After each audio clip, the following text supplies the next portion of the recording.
Ça fait maintenant 2 mois que j'utilise le Samsung Galaxy Book 2 Pro. Il m'a suivi partout pour me divertir, travailler et créer. J'ai maintenant une idée très précise de ses points forts et de ses points faibles. On va donc décortiquer ça ensemble aujourd'hui en fonction des différents usages qu'on peut faire avec un ordinateur. Et donc si tu veux savoir si le Samsung Galaxy Book 2 Pro est fait pour toi et tes usages, tu es sur la bonne vidéo.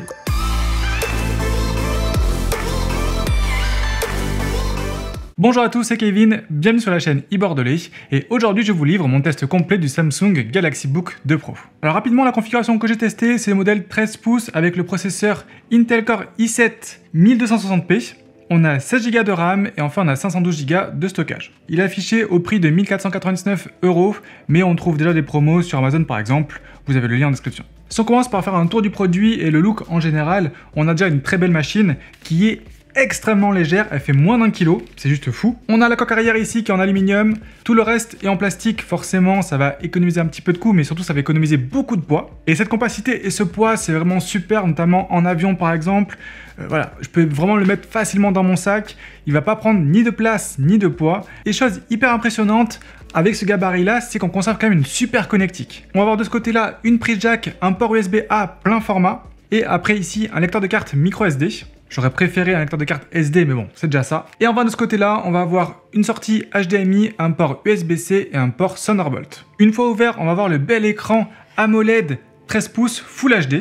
On en reparlera, mais c'est une petite pépite cet écran-là. Niveau clavier, on a un clavier de format très traditionnel avec un grand trackpad ici. Ok, tout ça c'est très bien, mais à l'usage, ça sert à quoi ?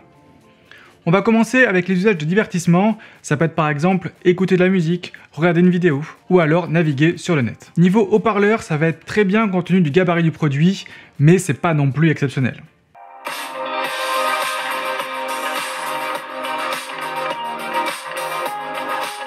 Mais ça suffira largement pour regarder une vidéo YouTube ou pour regarder un stream Twitch par exemple.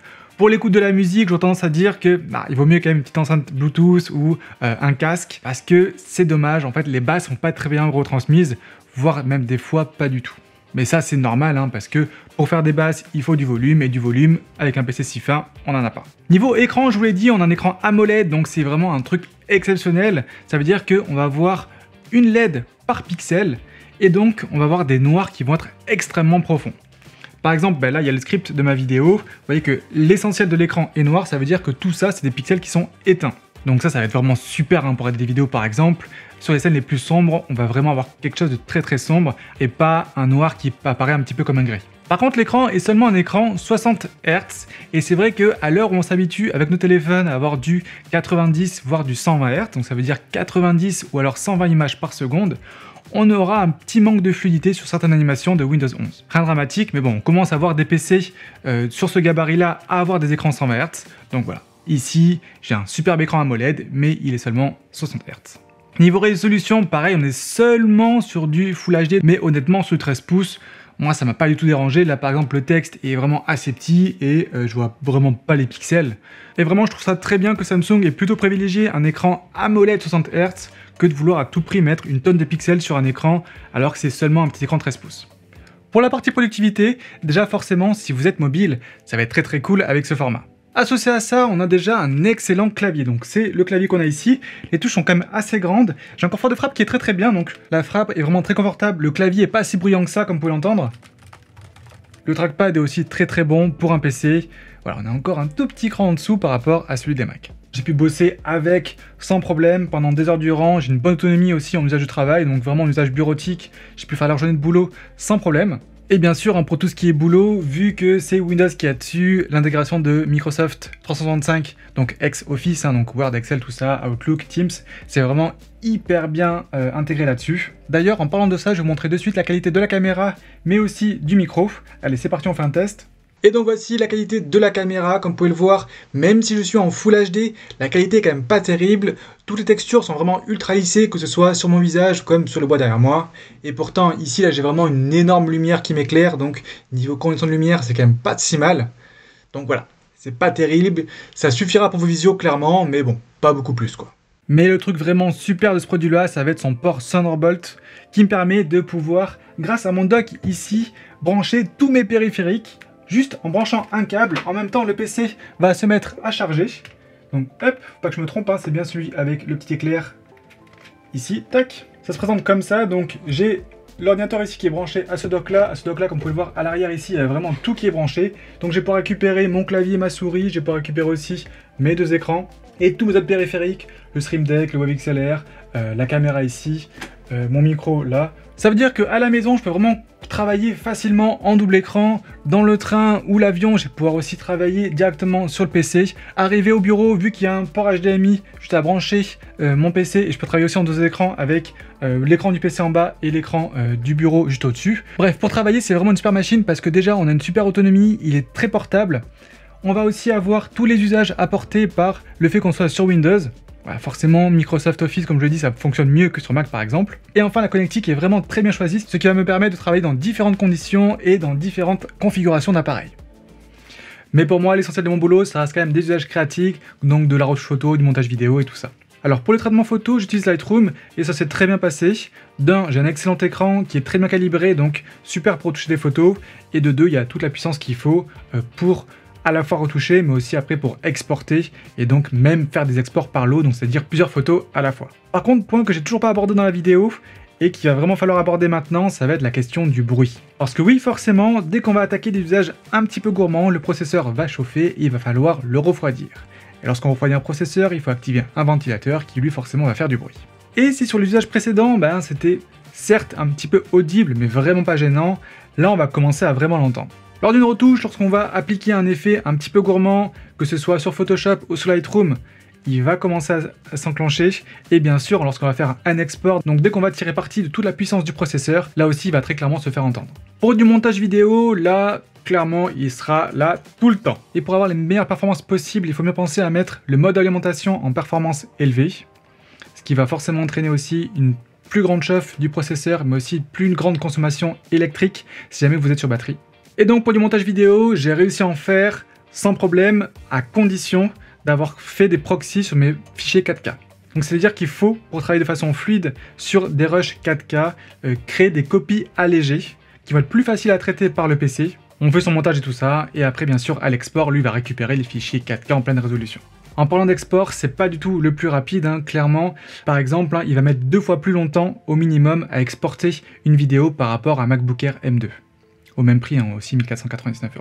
En fait, clairement, la partie qui pêche, c'est pas forcément la partie processeur, mais ça va être la partie graphique qui, elle, du coup, est intégrée au processeur. C'est le chipset Intel Iris Xe Graphics. Donc en gros, c'est une mini carte graphique qui est intégrée au processeur. Et c'est ça qu'on va vraiment utiliser lorsqu'on va faire un export vidéo, ou encore pire, lorsqu'on va faire de l'After Effects. Et clairement, on voit très vite qu'on atteint les 100% avec ce composant-là. Et c'est vraiment ça qui va pêcher pour ces usages-là. Donc en gros, si vous faites de la retouche photo, pas de souci, ça le fera très très bien. Si vous faites du montage vidéo de temps en temps, là aussi, pas de souci. Si vous en faites pour votre boulot ou de façon très régulière, là il vaudra mieux prendre une machine avec une partie graphique plus costaud.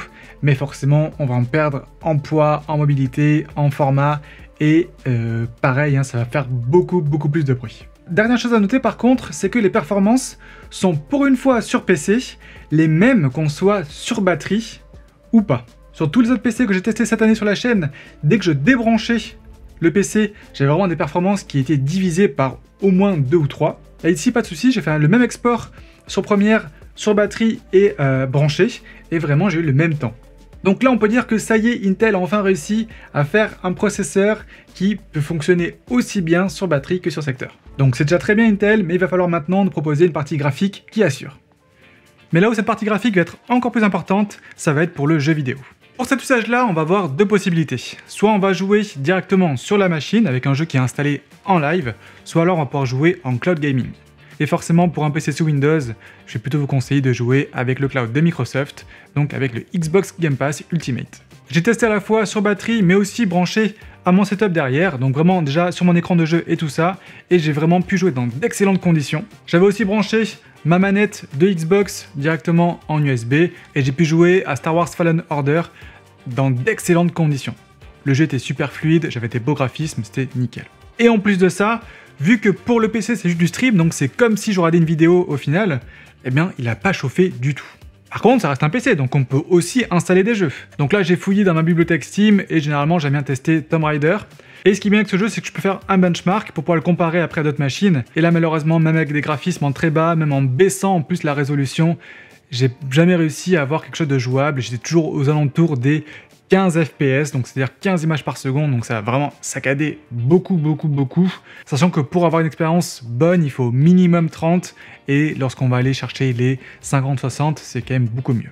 Donc au final, pour des petits jeux du Windows Store, pas de soucis, pour des petits jeux sur les Xbox Game Pass, très bien, pour des jeux installés un petit peu plus gourmands de votre bibliothèque Steam, là, ce sera pas la bonne machine, il faudra mieux prendre un PC gamer tout simplement. Autre critère important, ça va être la notion d'évolutivité.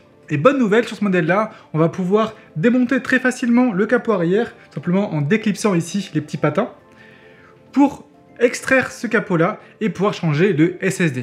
Malheureusement, on ne pourra changer que le SSD, la RAM est soudée à la carte mère, mais bon, c'est toujours ça.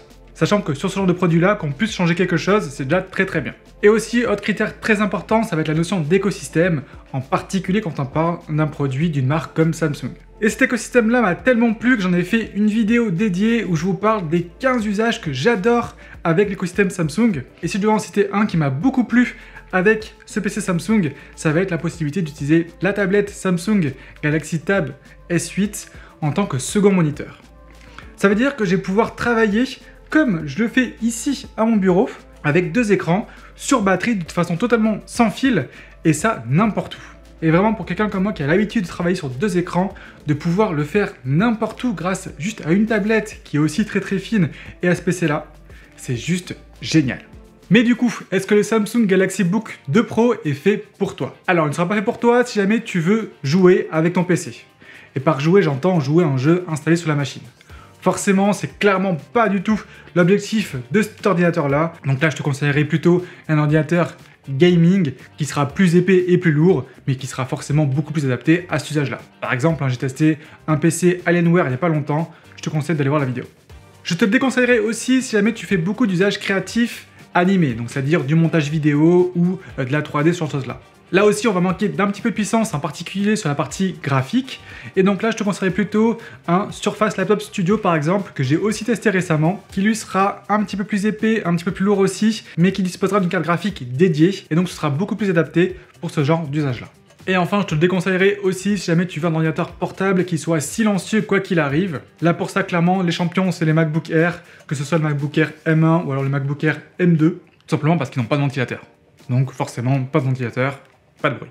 Mais par contre, il sera vraiment parfait pour toi si tu cherches un PC Windows qui est léger et mobile. Vraiment, moins d'1 kg, hyper fin, on a un PC qui est juste parfait si vous bougez. Associé à ça, on conserve un très bon clavier, un bon trackpad et surtout une excellente connectique bien fournie, ce qui est très rare pour ce genre de produit-là.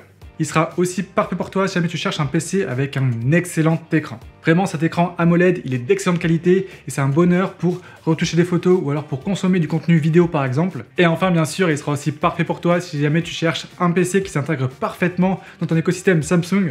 Donc si tu as un mobile Galaxy, une montre Galaxy, une télé Samsung aussi, voilà, tout ça va faire que tu vas commencer à te créer un écosystème Samsung et forcément le PC Samsung va très bien s'intégrer dans cet écosystème là. Et donc en conclusion, moi j'ai vraiment beaucoup aimé cette machine, je vous l'ai dit, en particulier pour son écran. Il a vraiment une excellente connectique et la possibilité de pouvoir connecter deux écrans via le port Thunderbolt, c'est très bien. Chose qui n'est pas possible par exemple avec un MacBook Air M1 ou M2 qui sont limités à un seul écran externe. Et donc si vous n'êtes pas trop gourmand en usage graphique, vraiment foncez sur ce PC. Si vous êtes mobile, très bonne autonomie, il fait la journée, donc en gros en usage boulot il va faire du 8h, 9h.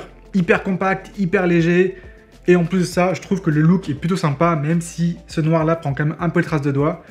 C'est une super machine. Et donc si le produit vous intéresse, vous avez le lien en description. N'hésitez pas à poser toutes vos questions en commentaire, j'y répondrai avec grand plaisir. Pensez à mettre un petit pouce bleu si la vidéo vous a plu et vous a aidé.